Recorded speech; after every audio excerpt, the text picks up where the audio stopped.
Bismillahirrahmanirrahim. Innal hamdalillah nahmaduhu wa nasta'inuhu wa nastaghfiruh wa na'udzu billahi min shururi anfusina wa min sayyiati a'malina. Man yahdihillahu fala mudhillalah wa man yudlilhu fala hadiyalah.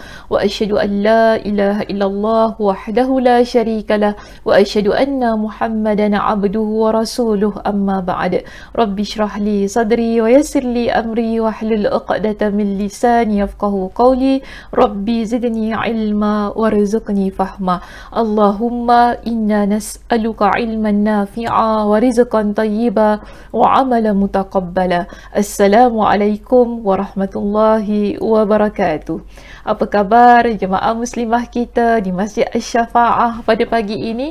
Saya harap semua dalam keadaan yang sihat sejahtera hendaknya. Ya, cik-cik yang dah lama saya tak bertemu, kakak-kakak, adik-adik, baby ada ke? Adalah ya, tapi dia tak faham lah ya apa yang kita nak bincangkan. Namun alhamdulillah sekali lagi muslimah kita dapat bertemu di ruangan yang telah disediakan, dan pada pagi ini kita akan menyambung perbincangan kitab kita, iaitu kitab Husnul Uswah, syarah hadis-hadis wanita. Baik, dan pada pagi ini kita berada di hadis kita yang ke-6, ya. Hadis kita yang ke-6 bertajuk berbuat baik kepada anak perempuan.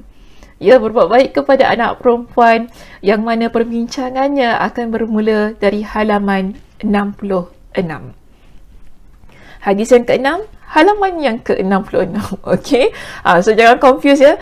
Baik, halaman yang ke-66 kita ada satu tajuk berbuat baik kepada anak dan kerabat. Tapi saya ubah tajuk itu kepada berbuat baik kepada anak perempuan. Bagi saya itu lebih sesuai lah ya, tajuk untuk penamaan tajuk untuk kuliah kita pada pagi ini. Dan hadis kita yang ke-6 ya, yang menjadi hadis utamanya yang dipilih oleh pengarang kitab ialah hadis yang diriwayatkan oleh Aisyah radhiyallahu anha. Apakah hadis tersebut? Baik, sama ya, sama-sama kita lihat di sini sebuah hadis yang diriwayatkan oleh Aisyah radhiyallahu anha berkenaan dengan sebuah kisah yang berlaku kepada beliau. Jadi beliau ceritakan begini ya, Aisyah radhiyallahu anha berkata, dakhalat imra'atun ma'aha banatani laha tas'alu falam tajid 'indi syai'an ghaira tamrah. Jadi Aisyah kata begini muslimah, datang seorang wanita bersama dengannya dua orang anak perempuan. Okey, dia datang jumpa dengan Aisyah. Dia bawa bersamanya dengan dua orang anak perempuan, yang mana dia nakkan sesuatu. Iaitu dia nak minta sedekah lah ya, minta apa-apalah yang boleh Aisyah berikan kepada dia. Tapi apa kata Aisyah? Dia kata gini, falam tajid 'indi syai'an. Saya tak memiliki apa-apa, ghaira tamrah, melainkan ada sebiji kurma. Jadi ni Aisyah radhiyallahu anha, masya-Allah tabarakallah. Aisyah ni apa yang dia ada dia akan berikan kepada mereka yang datang minta kepada dia. Tak kisah di sini sebiji kurma ke apa, kan kita ya muslimah, kita kalau Allah takkan nak bagi ni, malulah kita. Tapi Aisyah radhiyallahu anha tidak begitu. Apa yang dia ada dia berikan. Apa yang Aisyah radhiyallahu anha tunjukkan dalam hadis ini kita dapati ialah apa pun yang kita ada untuk sedekah ini, walaupun sedikit tak mengapa. Ya, yang penting kualitinya, iaitu keikhlasan kita untuk membantu dan memberi. Jadi di sini Aisyah mengajarkan kepada kita, apa yang kita ada sikit pun tak apalah. Yang penting kita beri, kita bantu ya orang yang memerlukan itu tadi. Jadi dalam hadis ini Aisyah ceritakan, ya, dalam riwayat ini Aisyah ceritakan, fa'ataituha iyyaha faqasamatha baina binatayha wa lam ta'kul minha thumma qamat fa kharajat. Apa kata Aisyah?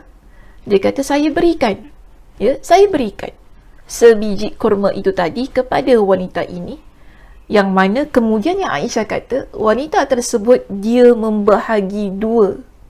Dia membahagi dua kurma yang sebiji itu tadi. Satu dia berikan kepada anaknya yang A, sebab tadi dia bawa dua orang anak perempuan, jangan lupa ya kisah ini. Okay? Dia bawa dua orang anak perempuan. Satu dia berikan kepada anak perempuannya yang A, Yang lagi separuh dia berikan kepada anak perempuannya yang B. Jadi Aisyah kata apa? Walam takul minha. Wanita ini dia tak makan apa-apa. Dia berikan kepada anak perempuannya, kedua anak perempuannya makan. Jadi dia tak makan apa-apa. Lalu apa yang Aisyah kata di sini? Setelah itu, setelah anaknya makan, dia pun keluar daripada rumah Aisyah, bangun dan keluar daripada rumah Aisyah. Dan Aisyah kata begini, ya, dalam riwayat ini, فَدَخَلَ النَّبِيُّ صَلَى اللَّهُ عَلَيْهِ وَسَلَّمَ عَلَيْنَا فَأَخْبَرْتُهُ. Jadi Nabi SAW pun datang kepada kami. Maksudnya dia datang ke rumah aku, dia masuk rumah aku, lalu aku ceritakan kepada Nabi SAW apakah yang telah berlaku. Bila Nabi SAW mendengar cerita Aisyah itu tadi, apa kata Nabi? Nabi kata begini, ya Muslimah. Okay, kita lihat di sini. Nabi kata, siapa yang diuji dengan anak-anak perempuan, iaitu mani betulia min hazihil banati bi syai'in, dengan sesuatu perkara. Ya, anak perempuan ni biasa ada ujian, ada cabaran, ya. Yang bagi saya, kita masing-masing faham lah, ya. Anak perempuan ni bukan mudah nak jaga. Kita semua tahu anak perempuan ni bukan mudah nak jaga. Ada cabaran, ada ujiannya, yang mana perlu dididik daripada kecil, ya, perlu dijaga, perlu serapkan pada diri dia tentang rasa malu, tentang menjaga akhlak, menjaga adab.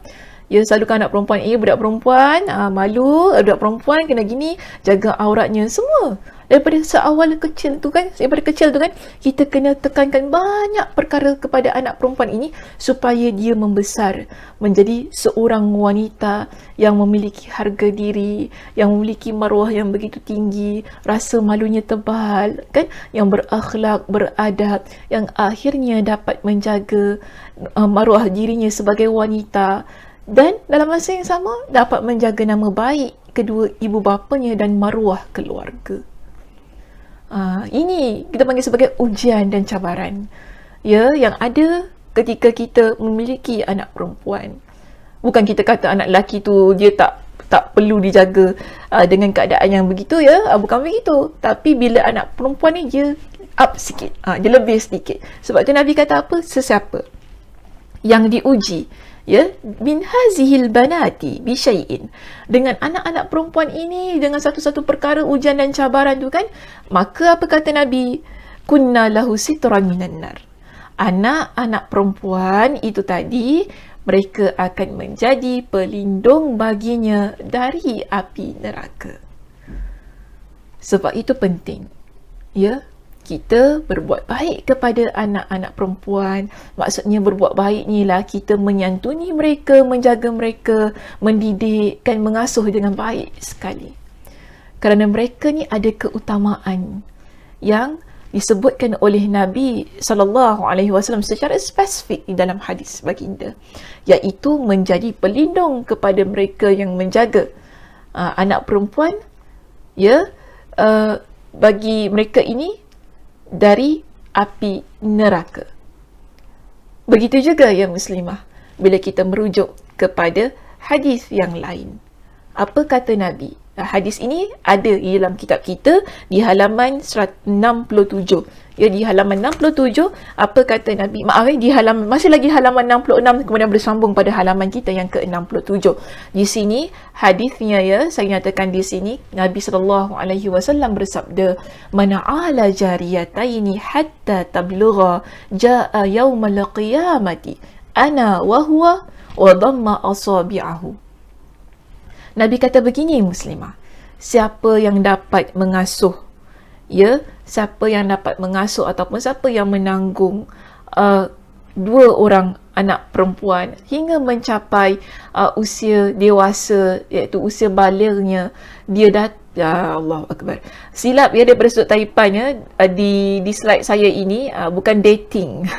Dia datang, biasalah kadang-kadang Taipan kita, ya, dia datang, ya, harap dapat dibetulkan, ya Muslimah, dalam kitab dalam kitab dia datanglah, dalam kitab tak tulis dia datang, tapi di sini saya terjemahkan sebab jaa yaumal qiyamah dalam bahasa Arabnya. Jadi dia datang, ya, harap dapat dibetulkan apa yang ada di slide saya di sini. Dia datang pada hari kiamat. Bagaimana dalam keadaan dia dan aku, bagaimana keadaannya? Di sini Nabi pun tunjukkan wa huwa ana wa huwa wa dhamma asabi'ahu. Nabi pun merapatkan jari jemari baginda, ya. Nabi SAW merapatkan jari jemari baginda untuk menunjukkan betapa dekatnya orang yang mana dia memiliki anak perempuan, kemudian dia mengasuh anak perempuan itu dengan baik, dididiknya, dijaga, ditanggung anak perempuan itu sehingga anak perempuan tersebut dewasa, boleh berdikari hasil daripada didikannya, ya. Kemudian Nabi kata apa? Mereka ini, orang ini, dia akan datang di hari kiamat dalam keadaan yang bagaimana? Dia dan aku, okay, ana wa huwa, aku dan dia, okay, aku dan dia dalam keadaan yang begitu rapat. Nabi pun merapatkan jari jemari baginda untuk menunjukkan betapa dekatnya situasi itu, okay, antara kita dan baginda bila kita memiliki anak perempuan lalu dijaga anak perempuan itu dengan baik sekali. Dan hal ini dikuatkan menerusi riwayat Imam At-Tirmidzi. Kerana kalau kita rujuk, ini adalah hadis riwayat Imam Muslim. Dan di sana ada riwayat Imam At-Tirmidzi sebagaimana yang ditampilkan dalam kitab kita juga, yang mana disebutkan di situ ana wa huwa fil jannah. Saya tak sebutkan lah, ya, saya tak nyatakan di slide kita di sini. Tetapi dalam kitab kita di halaman yang ke-67 ada di situ disebutkan bahawa Nabi menyebutkan ana wa huwal jannah. Saya dan dia. Siapa dia? Mereka yang mendidik, mengasuh, menanggung anak perempuan hingga anak perempuan itu mampu berdikari, mampu memberikan manfaat yang baik kepada keluarga dan juga masyarakat. Itu maksudnya. Okey, di sini Nabi kata ana wa huwa, saya dan dia berada di dalam syurga. Bagaimana keadaannya? Wa asyara bi usbu'aihi. Dalam hadis riwayat Imam At-Tirmidzi, Nabi SAW yang menunjukkan dua jari baginda untuk menunjukkan betapa dekatnya orang itu dengan Nabi SAW. Bila kita merujuk di dalam hadis yang lain pula, ya, sebagaimana yang terdapat dalam kitab kita, tapi saya bawa riwayat yang sedikit berbeza bagi menguatkan riwayat yang ada dalam kitab kita ini, ya. Kerana riwayat yang ada dalam kitab kita ini dia adalah hadis yang dhaif. Ya muslimah, man ala thalatha banatin thalathu akhawatin aw bintani aw ukhtani fa addabahunna wa zawwajahunna wa ahsana ilayhinna falahul jannah. Bila saya periksa, riwayat ini adalah riwayat yang dhaif, tetapi ada di sana hadis yang hampir sama, hampir serupa dengan sanad yang hasan. Yang mana di sini, ya, kita rujuk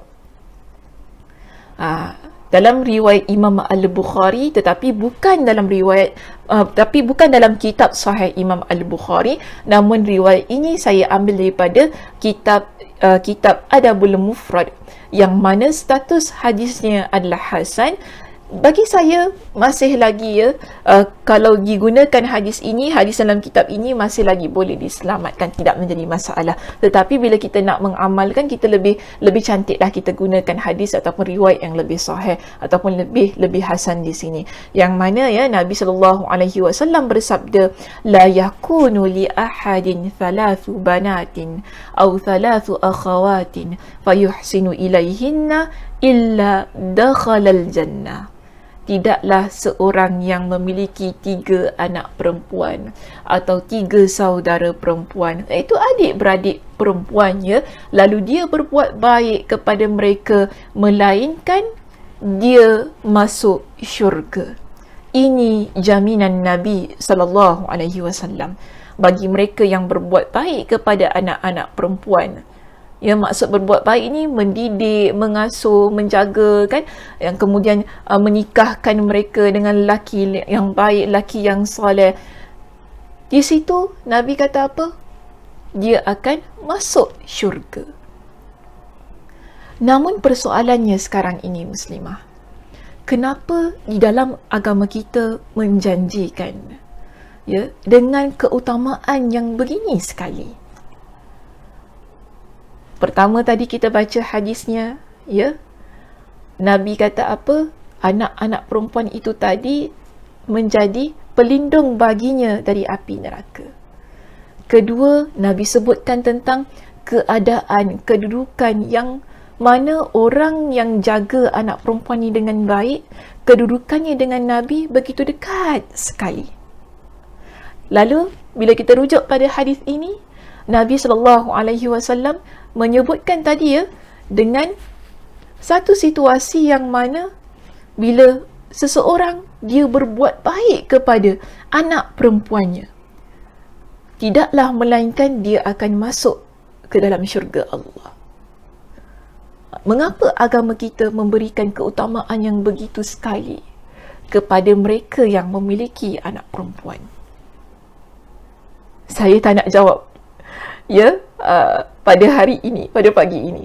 InsyaAllah muslimah, kita akan bincangkan tentang hal itu pada minggu hadapan, pada pertemuan kita di minggu hadapan, iaitu di bahagian kedua untuk hadis kita yang ke-6, yang mana saya akan membahaskan secara tuntas tentang keutamaan anak perempuan ini. Mengapa sampai begitu sekali Nabi SAW memberikan kepada kita dengan keutamaannya, yang bagi saya keutamaan ini bukan biasa-biasa. Bila sesuatu perbuatan dijanjikan dengan syurga, ia adalah satu perkara yang istimewa sekali. InsyaAllah muslimah, kita akan jumpa pada minggu hadapan dan kita akan sambung perbincangan pada pagi ini bagi meneliti, bagi memahami mengapa begitu sekali keutamaan yang diberikan kepada mereka yang berbuat baik kepada anak-anak perempuan.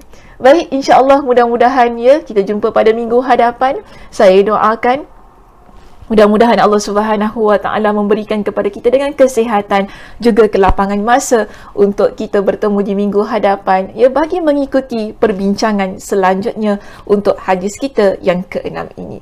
Saya tutup kuliah kita pada pagi ini dengan tasbih kafarah. Subhanakallahumma wa bihamdika asyhadu an la ilaha illa anta astaghfiruka wa atubu ilaik. Assalamualaikum warahmatullahi wabarakatuh.